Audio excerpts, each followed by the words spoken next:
এই জন্য এখানে তরলটাকে আলাদা করা, বাষ্প হিমায়ক থেকে তরলটাকে আলাদা করার জন্য অ্যাকুমুলেটর সংযোগ দেওয়া হয়। এটা দেখতে কেমন অ্যাকুমুলেটর? হ্যাঁ, অ্যাকুমুলেটর দেখতে হলো ফিল্টারের মতো, ফিল্টারের মতো বড়। এই যে এখানে যে গত পরশুদিন এখানে গত পরশুদিন যে ইয়া নিয়ে আসছিল না, একজন একটা ইভাপোরেটর নিয়ে আসছিল না চেক করার জন্য, ওর সাথে একটা ইভাপোরেটর ছিল, এই অ্যাকুমুলেটর ছিল মোটা। হ্যাঁ, ওটা হলো অ্যাকুমুলেটর। ওটা হলো কি অ্যাকুমুলেটর। ইভাপোরেটরের পরে সাকশন সেগুলো লিক হইলে কিছু করা যায়? যে ইভাপোরেটর লিক হইলে কি কোনো দাম ঠাম আছে না বেজিং করা লাগে? আর ইভাপোরেটর লিকেজ হয়ে গেলে কন্ডেন্সার ইভাপোরেটর আবার উপরে এটা কি আচ্ছা, এই জিনিসটা আমি একটু পরে বলতেছি। তো আনুষঙ্গিক ডিভাইস যদি বলে যে রেফ্রিজারেশন সিস্টেমের কয়েকটা আনুষঙ্গিক ডিভাইসের নাম বলেন তো, আপনি বলেন তো কয়েকটা আনুষঙ্গিক ডিভাইসের নাম বলেন তো। সিস্টেমের আনুষঙ্গিক ডিভাইসের নাম ওয়েল সেপারেটর, তারপরে স্টাইনার ফিল্টার, তারপরে হচ্ছে অ্যাকুমুলেটর যে আপনাকে বলছি আমি। তারপর হচ্ছে আপনার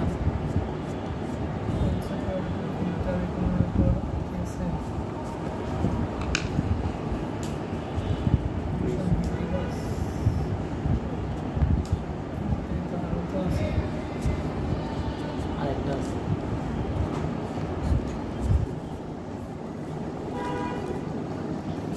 আপনি বলেন তো।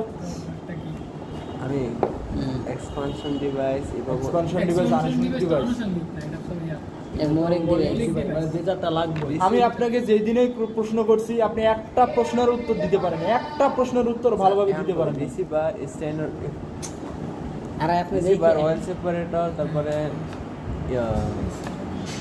ওই সাজানো ওই জায়গায় কম্প্রেসরের পর কি কি ওটা দেখে এখন তাহলে তো বুঝবেন। মুখস্থ বলতেছে। এই সিনারিওটাকে দেখেন না, মাথায় নিয়ে আসেন না। সাকশন লাইনে সংযোগ অ্যাকুমুলেটর, ডিসচার্জ লাইনে ওয়েল সেপারেটর, কন্ডেন্সারের পরে রিসিভার, স্ট্যান্ডার ফিল্টার, এই সাইডটাই তো। চারটে আটটা, একটা আনুষঙ্গিক চারটে।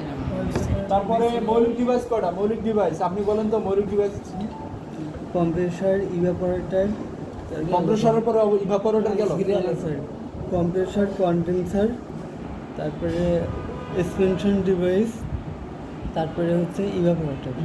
এই চারটে হলো মৌলিক ডিভাইস আর আনুষঙ্গিক ডিভাইস। প্রশ্ন কিন্তু খুবই আসে। হ্যাঁ, এটা একদম 100% এই রিলেটেড যায়, যেখানে আপনি পরীক্ষা দেন প্রশ্ন আসবেই। রেফ্রিজারেশন সিস্টেমের মৌলিক ডিভাইস বা উপাংশগুলোর নাম লিখুন। উপাংশ কয়টি ও কী কী, একদম এই প্রশ্ন 100% চোখ বন্ধ করে বিশ্বাস করেন যে এটা আসবেই।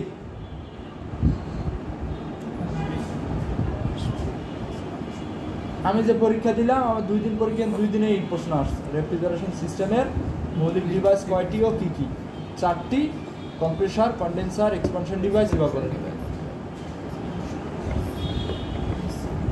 এখন এই কম্প্রেসরের কাজ কি দেখেন। কম্প্রেসরের কাজ হলো বাষ্প হিমায়ক সংকুচিত করে চাপ ও তাপমাত্রা বাড়ানো। বাষ্প হিমায়ক সংকুচিত করে চাপ ও তাপমাত্রা বাড়ানো। আচ্ছা, সংকুচিত করলে চাপ এবং তাপমাত্রা বাড়ে কেন? কারণ জায়গা কম লাগতেছে, ওইখানে প্রেশার বেশি হচ্ছে। আয়তন ঠিকই আছে, মানে পরিমাণ জ্বালানি বা গ্যাসের পরিমাণ ঠিকই আছে, কিন্তু আয়তনটা কি হয়ে গেছে? কমে গেছে। ধরেন আয়তন আমার এতটুকু, আয়তনের মধ্যে 1 কেজি গ্যাস আছে, ঠিক আমি এখান থেকে, আচ্ছা এই যে এখানে আমার ইয়ে আছে, এই সিরিজটা কই আবার এখানে ছিল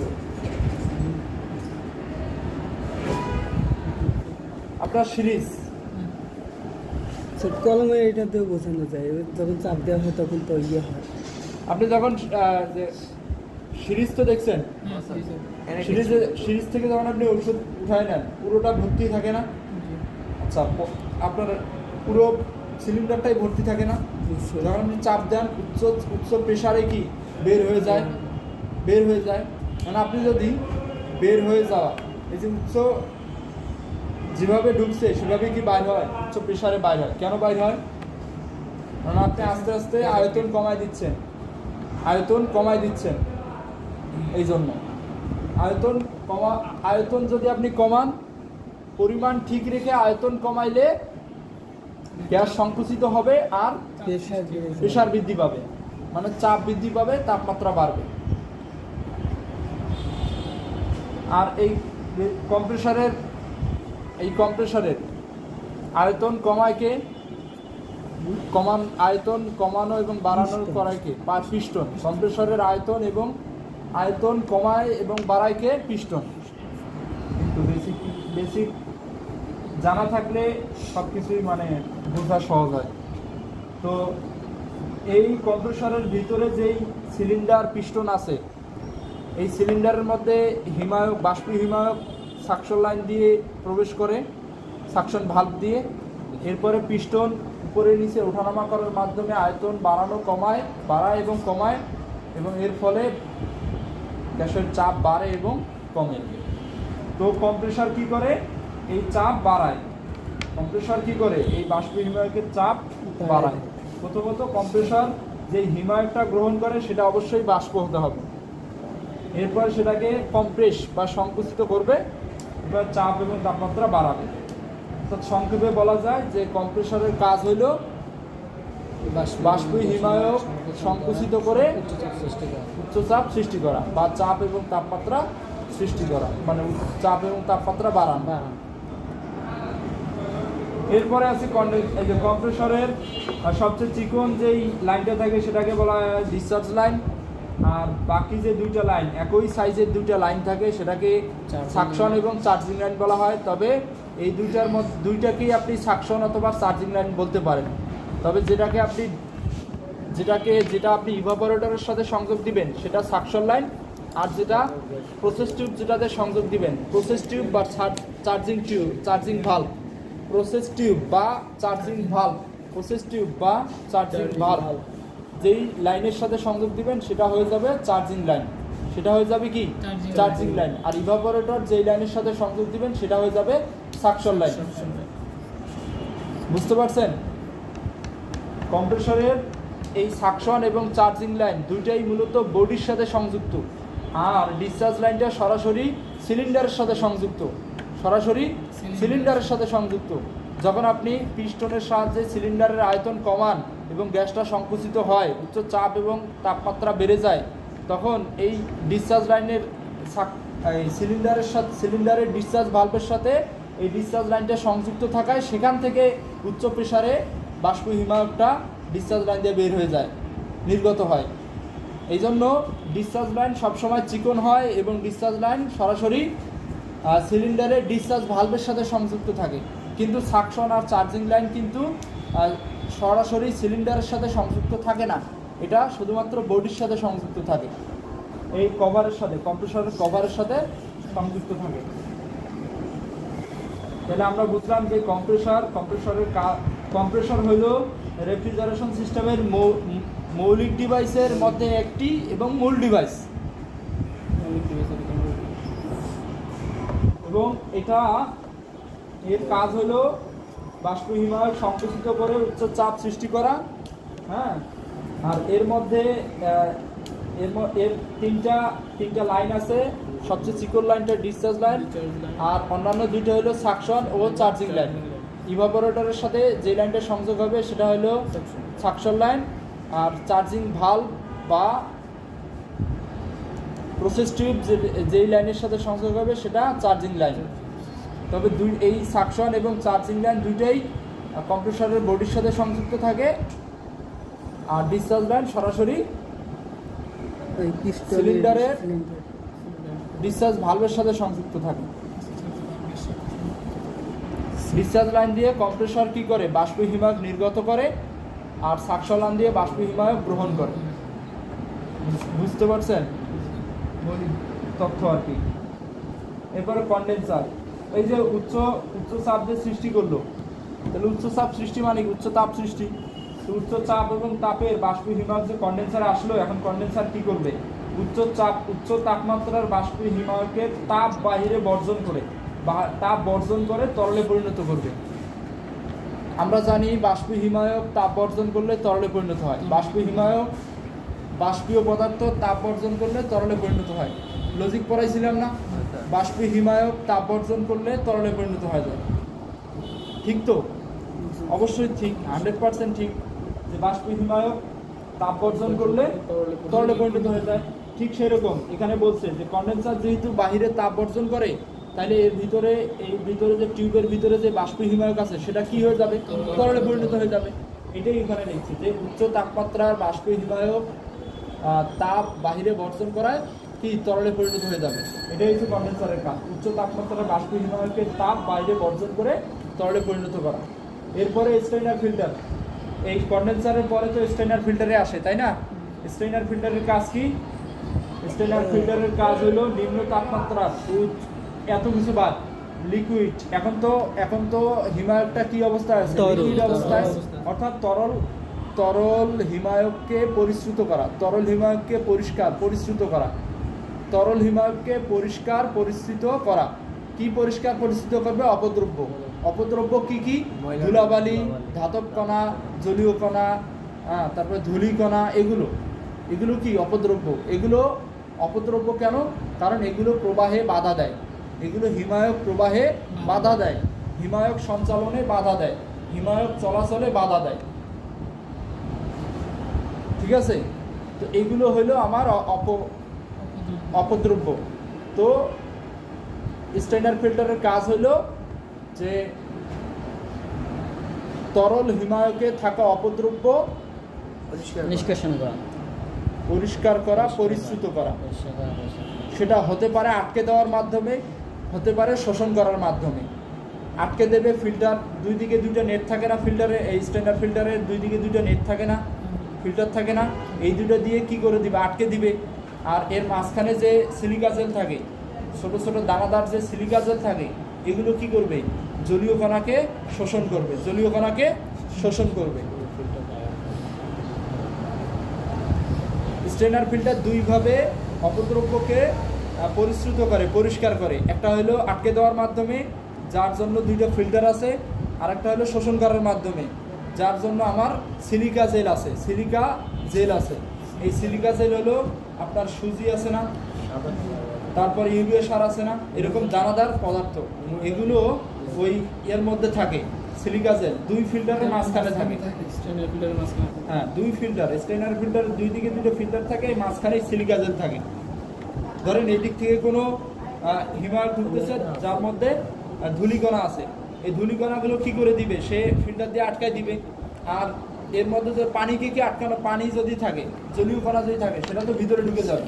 ভিতরে ঢুকে গেলে সেটাকে শোষণ করে নিবে এই সিলিকা জেল, যার ফলে কেবলমাত্র হিমায়কটাই এক্সপানশন ডিভাইস দিয়ে প্রবাহিত হয়। তো স্টেইনার ফিল্টারের কাজ হলো তরল হিমায়কে থাকা অপদ্রব্য পরিষ্কার বা পরিশ্রুত করা। হ্যাঁ, এরপরে হলো ক্যাপিলারি টিউব। ক্যাপিলারি টিউবকে কি বলা হয়? এক্সপানশন ডিভাইস বলা হয়। ক্যাপিলারি টিউবকে কি বলা হয়? Expansion device. এক্সপানশন ডিভাইস কত প্রকার কেউ বলতে পারবেন?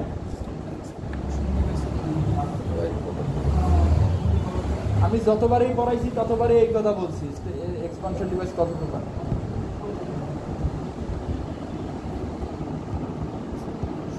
এক্সপানশন ডিভাইস হলো 8 প্রকার, টোটাল 8 প্রকার, টোটাল 8 প্রকার। তার মধ্যে ব্যবহৃত হয় 3 প্রকার, ব্যবহৃত হয় 3 প্রকার।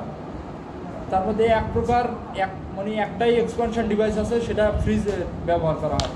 শুধু ফ্রিজ না, এই জাতীয় যত আছে রেফ্রিজারেশন সিস্টেমে একটাই এক্সপানশন ডিভাইস ব্যবহার করা হয়, সেটার নাম কি? Capillary tube. রেফ্রিজারেশন সিস্টেমে একটাই এক্সপানশন ডিভাইস ব্যবহার করা হয়, সেটার নাম হলো ক্যাপিলারি টিউব।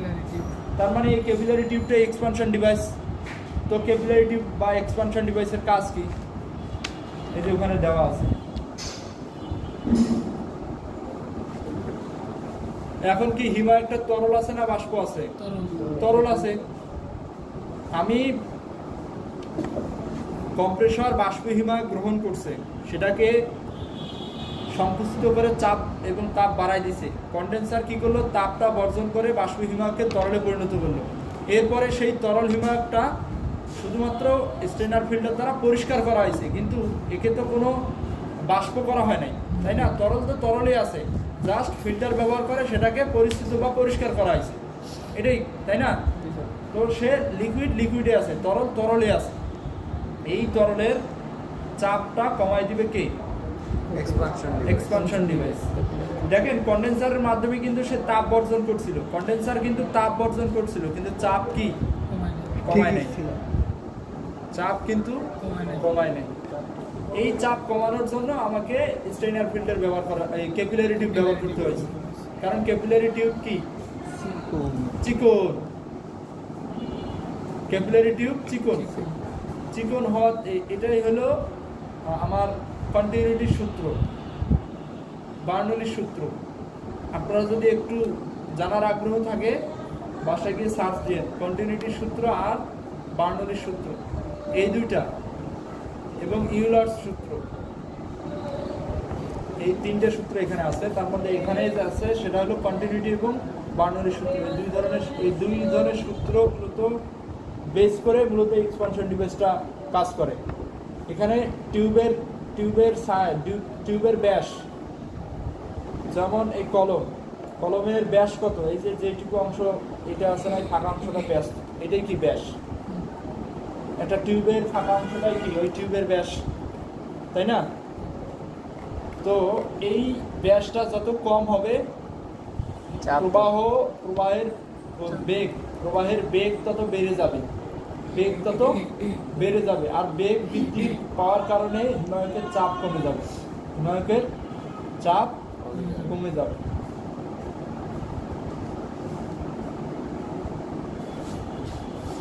তো এক্সপানশন ডিভাইসের মাধ্যমে হিমায়কের চাপ কমানো হয়, এতটুকু বললেই হয়ে যাবে।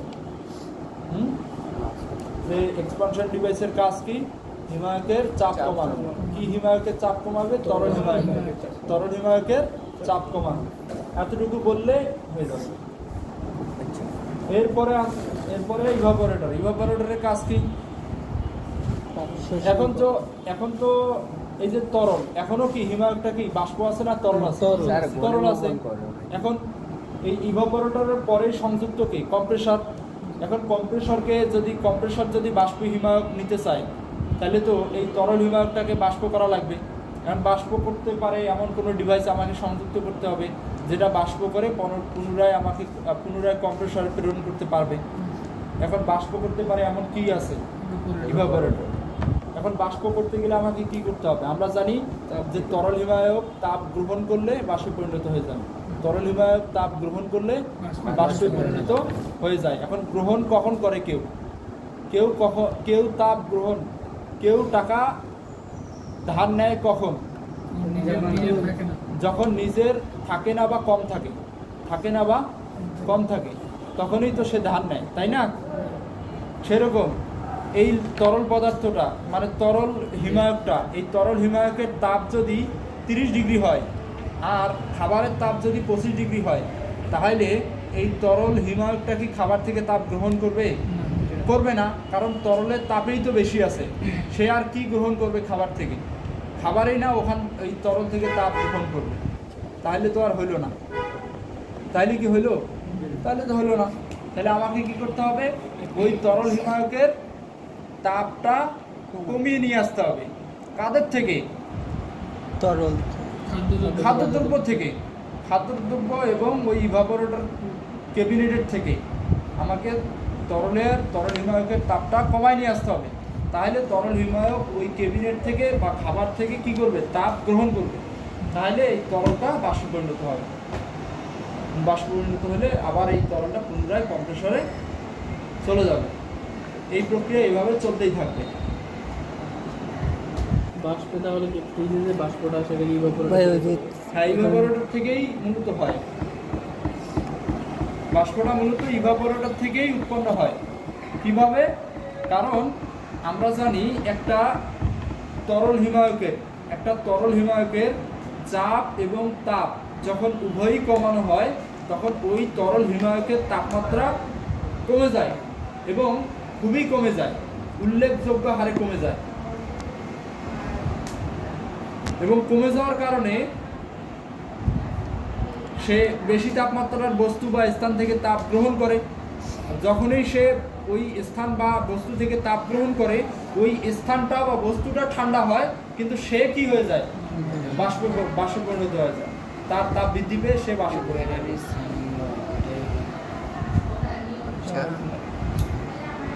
তাহলে এখানে ইভাপোরেটরের কাজ কি? ইভাপোরেট করা। ইভাপোরেট মানে কি? বাষ্পীভূত করা। ইভাপোরেট মানে কি? বাষ্পীভূত করা। বুঝছেন? তাহলে ইভাপোরেটরের কাজ হলো খাদ্যদ্রব্য থেকে তাপ শোষণ করে তরল হিমায়ককে বাষ্প হিমায়কে পরিণত করা। এটাই হলো খাদ্যদ্রব্য থেকে তাপ শোষণ করে তরল হিমায়ককে বাষ্পে পরিণত করা। হ্যাঁ। তাহলে এটাই হলো রেফ্রিজারেশন সিস্টেমের মৌলিক ধারণা। তাহলে রেফ্রিজারেশন সিস্টেম প্রথমত আমাদের জানতে হবে মৌলিক রেফ্রিজারেশন সিস্টেমের মেকানিক্যাল ডায়াগ্রামে 4টা মৌলিক ডিভাইস। মৌলিক ডিভাইস কয়টা? 4টা। কি কি? Compressor, condenser, expansion device, evaporator. আনুষঙ্গিক ডিভাইস কয়টা? মোটামুটি 4টা, তবে এর বেশি হতে পারে, কমও হতে পারে। কি কি? Accumulator, oil separator, receiver, strainer filter. ঠিক আছে। এখন এই ডিভাইসগুলোর অবস্থান কোথায়? কম্প্রেসরের অবস্থান ইভাপোরেটরের পরে, কন্ডেন্সারের আগে। কন্ডেন্সারের অবস্থান কম্প্রেসরের পরে, এক্সপানশন ডিভাইসের আগে। এক্সপানশন ডিভাইসের অবস্থান কন্ডেন্সারের পরে, ইভাপোরেটরের আগে। ইভাপোরেটরের অবস্থান এক্সপানশন ডিভাইসের পরে, কম্প্রেসরের আগে। অয়েল সেপারেটরের অবস্থান কোথায়? কম্প্রেসরের পরে, কন্ডেন্সারের আগে, ডিসচার্জ লাইনে। অ্যাকুমুলেটরের অবস্থান কোথায়? ইভাপোরেটরের পরে, কম্প্রেসরের আগে, সাকশন লাইনে। ওয়াইজ রিসিভারের অবস্থান কোথায়? কন্ডেন্সারের পরে, স্ট্রেইনার ফিল্টারের আগে। স্ট্রেইনার ফিল্টারের অবস্থান কোথায়? কন্ডেন্সার এবং রিসিভারের পরে, এক্সপানশন ডিভাইসের আগে। এই তো অবস্থানও জানা শেষ। এখন হইল এই মৌলিক ডিভাইসগুলোর কাজ কি কি? কম্প্রেসরের কাজ বাষ্পীয় হিমায়ক সংকুচিত করে, বাষ্পীয় হিমায়ক টেনে নিয়ে সংকুচিত করে উচ্চচাপ ও তাপমাত্রা সৃষ্টি করা। তারপরে কন্ডেন্সারের কাজ হলো বাষ্প হিমায়কের তাপ বাহিরে বর্জন করে তরল হিমায়কে পরিণত করা। তারপরে এক্সপানশন ডিভাইসের কাজ হলো তরল হিমায়কের চাপ কমানো। ইভাপোরেটরের কাজ হলো তাপ খাদ্যদ্রব্য থেকে তাপ শোষণ করে তরল হিমায়ককে বাষ্পে পরিণত করা। অ্যাকুমুলেটরের কাজ হলো বাষ্প হিমায়ক থেকে তরল কণা বা লিকুইড কণাকে আলাদা করা, লিকুইডকে আলাদা করা, তরলকে আলাদা করা, বাষ্প হিমায়ক থেকে তরলকে আলাদা করা। অয়েল সেপারেটরের কাজ হলো বাষ্প হিমায়ক থেকে তেলকে আলাদা করা। রিসিভারের কাজ হলো অতিরিক্ত তরল হিমায়ক জমা রাখা, অতিরিক্ত তরল হিমায়ক জমা রাখা। স্ট্রেইনার ফিল্টারের কাজ কি? তরল হিমায়কের মধ্যে থাকা অপদ্রব্যকে পরিষ্কার বা পরিশ্রুত করা। এই তো কাজও জানা হয়ে গেল।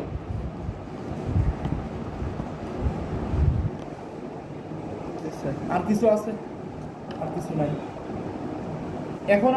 এখন আমরা বলতে পারি যে রেফ্রিজারেশন সিস্টেমের যে মৌলিক ডিভাইসগুলো আছে এইগুলো পৃথক পৃথকভাবে আলোচনা করতে পারি। যেমন কম্প্রেসর, যেমন কি কম্প্রেসর। এখন আমরা জানি কম্প্রেসর 5 প্রকার। কম্প্রেসর কত প্রকার? 5 প্রকার। কি কি? Reciprocating compressor, rotary compressor, centrifugal compressor, miscellaneous compressor. Miscellaneous compressor. জি, 5 প্রকার কম্প্রেসর। আমাদের রেফ্রিজারেশন সিস্টেমের জন্য কোনটা ব্যবহার করা হয়? Reciprocating compressor. এসির জন্য, স্প্লিট এসির জন্য, স্প্লিট এসি, উইন্ডো এসির জন্য কি ব্যবহার করা হয়? রোটারি কম্প্রেসর ব্যবহার করা হয়। আর যদি রোটারি কম্প্রেসরের এই যে স্প্লিট এসির যদি স্প্লিট এসিটা 3 টনের উপরে হয় তাহলে কি রোটারি স্ক্রু কম্প্রেসর ব্যবহার করা হয়। ঠিক আছে। আচ্ছা, এরপর কম্প্রেসর, রেসিপ্রোকেটিং কম্প্রেসরে লাইন কয়টা থাকে? 3টা। কি কি? Suction line, discharge line, charging line. Suction line, discharge line, charging line. Suction line চিকন, ডিসচার্জ সাকশন লাইন এবং চার্জিং লাইন একই সাইজের অর্থাৎ তুলনামূলক মোটা, আর ডিসচার্জ লাইন সবসময় চিকন। ঠিক আছে, ডিসচার্জ লাইন ফ্রিজ চলাকালীন গরম হয়, সাকশন লাইন ও charging line, suction line fridge চলাকালীন ঠান্ডা হয়, চার্জিং লাইন ফ্রিজ চলাকালীন স্বাভাবিক থাকে। ঠিক আছে, এরপরে কম্প্রেসর, রেসিপ্রোকেটিং কম্প্রেসর হিমায়ককে সংকুচিত করে কিসের সাহায্যে? পিস্টনের সাহায্যে। রোটারি টাইপ কম্প্রেসর গ্যাসকে সংকুচিত করে কার সাহায্যে? রোটরের সাহায্যে, রোটরের সাহায্যে। তারপরে স্ক্রু টাইপ কম্প্রেসর কার সাহায্যে করে? স্ক্রুর সাহায্যে। সেন্ট্রিফিউগাল কম্প্রেসর গ্যাসকে সংকুচিত করে কার মাধ্যমে? ইম্পেলারের মাধ্যমে, ইম্পেলারের মাধ্যমে, ইম্পেলারের মাধ্যমে, ইম্পেলার। রেসিপ্রোকেটিং কম্প্রেসর হিমায়ককে সংকুচিত করে পিস্টনের সাহায্যে। রোটারি কম্প্রেসর হিমায়ককে সংকুচিত করে রোটরের মাধ্যমে। যে সেন্ট্রিফিউগাল কম্প্রেসর হিমায়ককে সংকুচিত করে ইম্পেলারের মাধ্যমে। স্ক্রু টাইপ কম্প্রেসর গ্যাসকে সংকুচিত করে স্ক্রুর মাধ্যমে। ঠিক আছে, তো যদি আপনাকে শূন্যস্থান পূরণ প্রশ্ন আসে যে ইম্পেলার থাকে ড্যাশ কম্প্রেসরে, কি হবে? Centrifugal compressor. পিস্টন থাকে ড্যাশ কম্প্রেসরে, রেসিপ্রোকেটিং কম্প্রেসরে। এরকম কিন্তু প্রশ্ন আসে, বুঝছেন?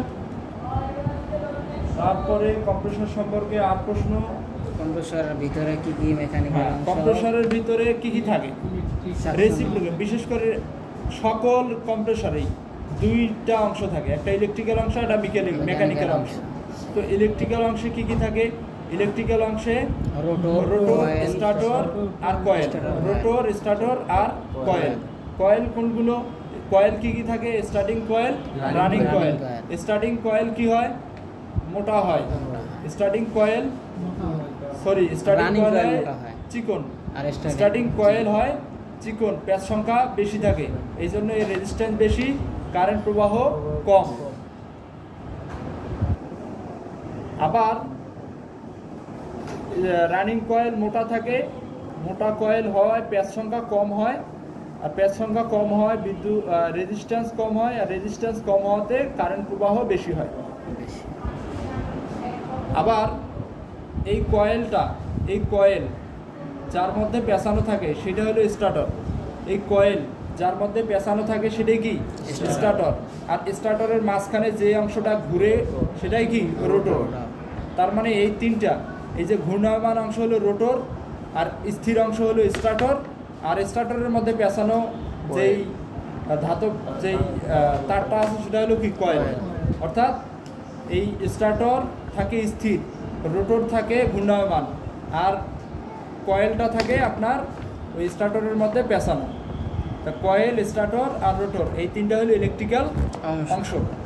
আবার মেকানিক্যাল অংশ, মেকানিক্যাল অংশে কি কি থাকে? Suction valve, discharge valve, valve plate, valve sheet, crankcase, cylinder, piston, connecting rod, crankshaft. এই হলো 9টা। এগুলো কি? মেকানিক্যাল অংশ। মেকানিক্যাল অংশ। এগুলো প্রত্যেকটা একটা আরেকটার সাথে কানেক্টেড, একটা আরেকটার জন্য দায়ী। যেমন ইলেকট্রিক্যাল অংশে আমরা জানি 2 কয়েলের কয় মাথা বের হয়? 4 মাথা। 2 মাথাকে যদি আমি কমন করে দেই তাহলে কয় মাথা থাকে? 2 মাথা। আর যেটাকে কমন করছি, কমন করে একটা মাথা বের করছি, তাহলে কয়টা হলো? 3টা। এই 3টাই মূলত কম্প্রেসরের বাইরে যে বের করা টার্মিনাল, এই 3টাই টার্মিনাল ওই কয়েল থেকে আসছে। যদি কেউ আপনাকে জিজ্ঞেস করে ভাইবার সময় যে এগুলো কি, মানে ওই টার্মিনালে দেখাই দিয়ে বললো, মানে একটা স্কেল দিয়ে ধরে বললো যে এগুলো কি, বলবেন কম্প্রেসরের টার্মিনাল। বলবে এগুলো কোথা থেকে আসছে? এগুলো বলতে হবে কম্প্রেসরের কয়েল থেকে আসছে। কয়েল কোন কোন কোন কয়েল থেকে আসছে? স্ট্যাটিক এবং রানিং কয়েল থেকে আসছে। তো কয়েল যদি 2টা হয়, এখানে টার্মিনাল 3টা কেন? বলবেন যে কয়েলের প্রতিটা কয়েলের 2টা মাথা, 2টা কয়েলের 4টা মাথা, 2টা কয়েল 2 কয়েলের 2 মাথাকে কমন করে একটা বের করা হয়েছে, এই জন্য বাকি 2টা সহ 3টা মাথা, এই 3টা মাথা 3টে টার্মিনাল হিসেবে বের করা আছে। বুঝছেন? এইভাবে বললে উনি বুঝে যাবে। আপনাদের কি বুঝে আসতেছে না মাথার উপর দিয়ে যাচ্ছে? বুঝতে পারছি। আমি এগুলো এমনি মুখে মুখে বলতেছি কারণ এগুলো আমি ধরে ধরে পড়াইছি। এখন আমি মুখে বলতেছি যাতে আপনারা মনে করতে পারেন, মনে করতে পারেন।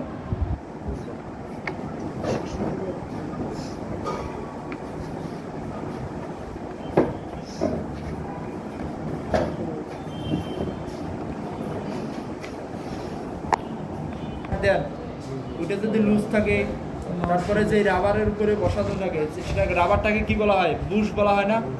বুশ। এই বুশ যদি ছিঁড়ে যায়, ফেটে যায়, ফেটে গিয়ে খুলে যায়, তাহলে কি হবে? কম্প্রেসর কি কম্পন করবে, ভাইব্রেট করবে, তাহলে কি শব্দ সৃষ্টি হবে। তাহলে এই কারণগুলোর কারণে কম্প্রেসর কি করে? শব্দ করে। কম্প্রেসর অতিরিক্ত গরম হয় কিসের কারণে? তেল কমে গেলে। কম্প্রেসরের তেল কমে গেলে কম্প্রেসর অতিরিক্ত গরম হবে। দ্বিতীয় কারণ কি? কম্প্রেসর যদি দীর্ঘক্ষণ চলতে থাকে, দীর্ঘ সময় ধরে চলতে থাকে, তাহলে কম্প্রেসর অতিরিক্ত গরম হবে। এবং কম্প্রেসরের মধ্যে যদি তেলের পরিমাণ কমে যায় তাহলে কম্প্রেসর গরম হবে।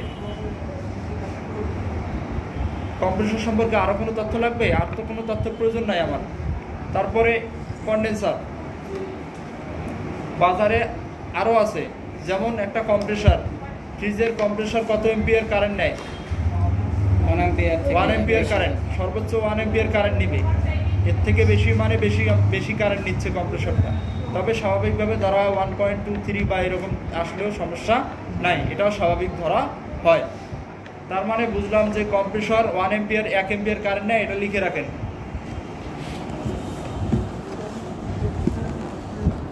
পেপার দিলে ভাই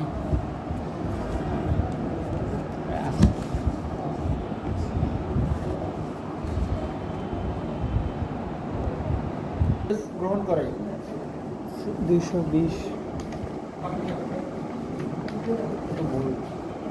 ভোল্ট। এটা লেখা লাগবে না, এটা এমনিতে বুঝেছে। সিঙ্গেল ফেজে সংযুক্ত একটা কম্প্রেসর কত ভোল্টেজে চলবে? সিঙ্গেল ফেজ কম্প্রেসর বলতে সিঙ্গেল ফেজ ভোল্টেজে, সিঙ্গেল ফেজ লাইনে চালু হওয়া কম্প্রেসর।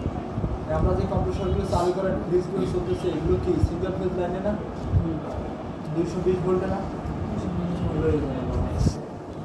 তারপরে লেখেন রেসিপ্রোকেটিং কম্প্রেসরের, লিখতে হবে না। রেসিপ্রোকেটিং কম্প্রেসরের অন্যান্য নামগুলো কি কি?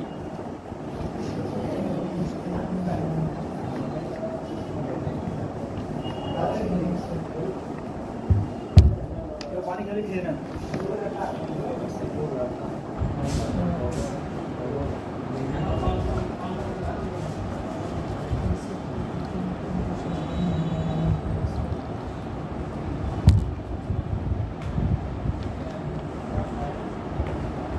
লাইন কম্প্রেসর এগুলো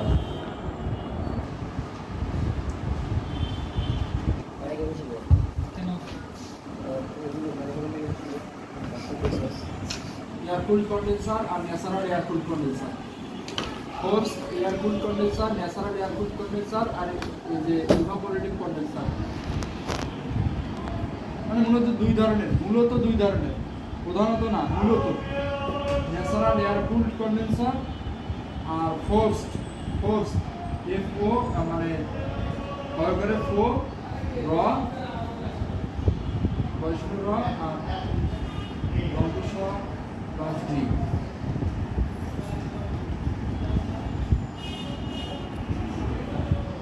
ন্যাচারাল এয়ার-কুলড আরেকটা হলো ফোর্সড FO হয় করে ফো র অন্তঃ আর ড। হ্যাঁ, ফোর্সড এয়ার-কুলড।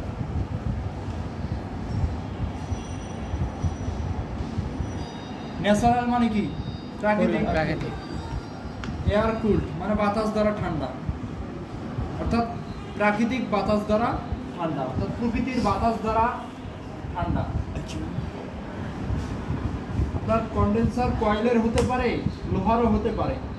এখন কপারের হোক আর লোহার হোক, সেটাকে যদি প্রকৃতির বাতাস দ্বারা ঠান্ডা করা হয় তাহলে সেই কন্ডেন্সারটা হবে ন্যাচারাল এয়ার-কুলড কন্ডেন্সার।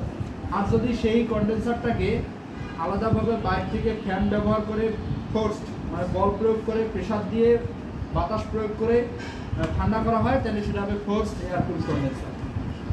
ঠিক আছে, এই ন্যাচারাল এয়ার কুল আর ফোর্সড এয়ার কুল। এই কন্ডেন্সার কিন্তু আবার বিভিন্ন লেয়ার আকারে বাজারে পাওয়া যায়।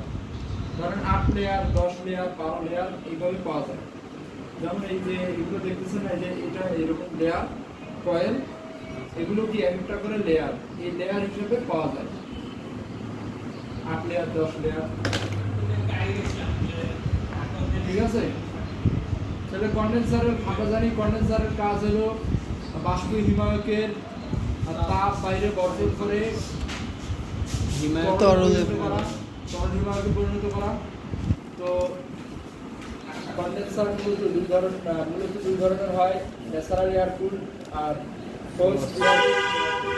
ন্যাচারাল এয়ার কুল হলো প্রকৃতির বাতাস দ্বারা ঠান্ডা করা, আর ফোর্সড এয়ার কুল মানে বাহ্যিক শক্তি। এটা কি বলে যে প্রাকৃতিক, আর হচ্ছে মানুষের তৈরি, যেটা কি বলা হয় কৃত্রিম। কৃত্রিমভাবে আপনি আলাদাভাবে কোনো একটা ফ্যান দিয়ে বাতাস দিয়ে বা বল প্রয়োগ করে বাতাস দিয়ে চাপ প্রয়োগ করে যেভাবে হোক আপনি ঠান্ডা করলেন, সেটা হয়ে যাবে ফোর্স এয়ার কুল।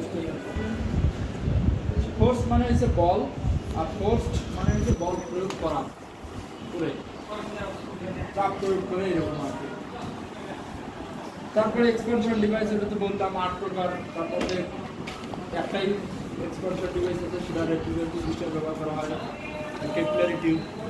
আর অন্যান্য 2 ধরনের কম্প্রেসর আছে, থার্মাল এক্সপানশন ডিভাইস আর electronic expansion device. Thermal expansion device, electronic expansion device, এই 2 ধরনের এক্সপানশন ডিভাইস হচ্ছে কি হয়,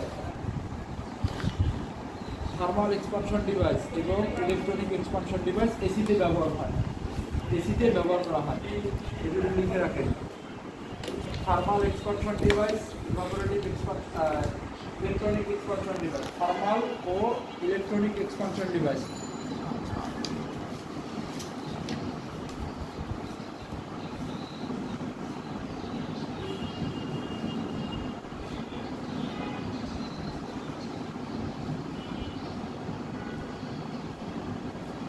থার্মাল আর electronic expansion device.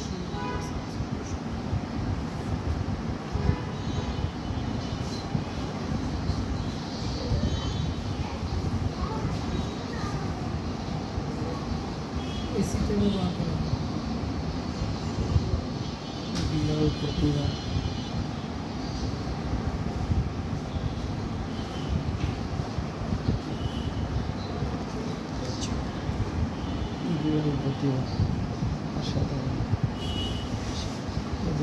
Electronic expansion device, এটা হচ্ছে এসি।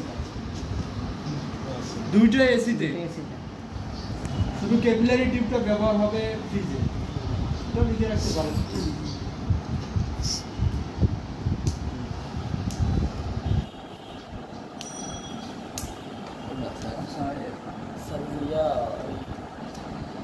কন্ডেন্সার লেগে গেলে তো এটা তো বাইরে দিয়ে আবার কন্ডেন্সার যদি ভিতরে কোনো কিছু ফেটে টেকে গেলে বা কোনো কিছু হলে হয়ে গেলে তো বাইরে এরকম বাদে বাদাই এরকম বাদাই করা আমরা তো ইনস্টলেশন তার খুলে না যে ডায়মন্ড করা কিছু হলে এটা কী করে কন্ডেন্সার ইভাপোরেটর উভয়টাই যদি মূল যেটা আপনার বাইরে থাকে বা ফ্রিজে ঢুকানো থাকে, ওইটার মধ্যে যদি কোনো লিকেজ হয়, লিকেজের পরিমাণটা যদি ছোটো হয়, তো ওটাকে মেরামত করে চালানো যাবে। তবে 2-3টা যখন লিকেজ ধরা পড়বে তখন আপনার ওটাই চেঞ্জ করা লাগবে। আর এগুলো কিনতে পাওয়া যায় আলাদা আলাদা, কিনতে বাজারে লেয়ার হিসেবে পাওয়া যায়, যে এত লেয়ার এত লেয়ার এত লেয়ার। ঠিক আছে, ইভাপোরেটর একই। ঠিক আছে,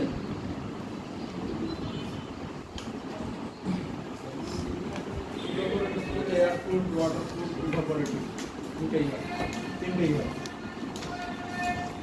তো আমরা টোটাল দেখলে আর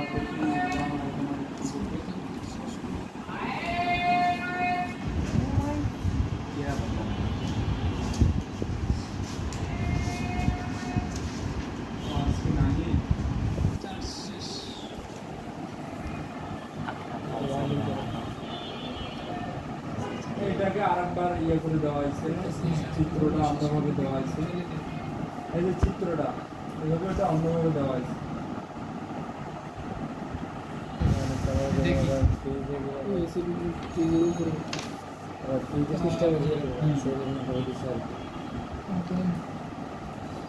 এখানে এই কন্ডেন্সারে এতগুলো টিউব পেছনে থাকে না, অল্প কয়েকটা থাকে।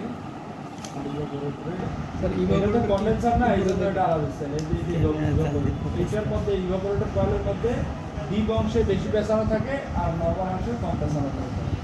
ইভাপোরেটর দিকে স্যার ফ্রিজে উপরের দিকে থাকে না, দিয়ে রাখছে তো স্যার পুরো বডি জুড়ে থাকতে পারে। কন্ডেন্সার একটা সাইডে বের করা থাকতে পারে অথবা সাইডে একটা স্যার ভয়েসটা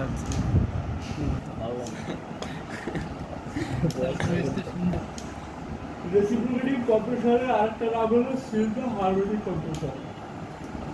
এটার নাম কি? সিল টাইপ বা হারমোনিক টাইপ কম্প্রেসর। যেগুলো অংশ, যেগুলো কথা বললাম, এই যে কম্প্রেসর মেকানিক্যাল অংশ কি কি থাকে, এই যে ইলেকট্রিক্যাল অংশ কি কি থাকে। এই যে কম্প্রেসরের লাইন কয়টা, এই যে টার্মিনাল